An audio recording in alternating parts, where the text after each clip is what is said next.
প্রিয় দর্শক বন্ধুরা, আজকে আমি আপনাদের নিয়ে এসেছি আমাদের প্রিয় সোনামুড়া অফিস টিলা এলাকায়। এটা হচ্ছে সোনামুড়ার অন্যতম গুরুত্বপূর্ণ প্রশাসনিক কেন্দ্র। সবুজে ঘেরা, সুন্দর ও পরিচ্ছন্ন এই স্থানটিতে প্রতিদিন অসংখ্য মানুষ আসেন তাদের নানান সরকারি কাজ সম্পন্ন করার জন্য। এখানেই অবস্থিত সোনামুড়া সাবডিভিশনাল ম্যাজিস্ট্রেট অফিস, আধার অফিস এবং আরও অনেক গুরুত্বপূর্ণ সরকারি দপ্তর।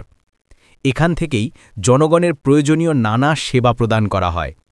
এই অফিস থেকে ইস্যু করা হয় ration card, PRTC, voter ID, Aadhaar card, birth certificate বা জন্ম সনদ এবং ম্যারেজ সার্টিফিকেট মানে বিবাহ সনদ সহ আরও বহু গুরুত্বপূর্ণ নথিপত্র। প্রতিদিন সকাল থেকে বিকেল পর্যন্ত এখানে ভিড় থাকে নিজ নিজ প্রয়োজনীয় কাজের জন্য আগত সাধারণ মানুষের। সরকারি প্রশাসনিক কার্যক্রম, জনসেবা, নাগরিক সুবিধা সবকিছুরই মূল কেন্দ্র বলা যায় এই সোনামুড়া অফিস টিলাকে। নাগরিক সেবার মাধ্যমে মানুষের জীবনকে সহজতর করতে এখানকার কর্মকর্তারা নিরলসভাবে কাজ করে যাচ্ছেন। এ যেন সোনামুড়ার হৃদয়ে স্পন্দিত এক প্রশাসনিক প্রাণকেন্দ্র।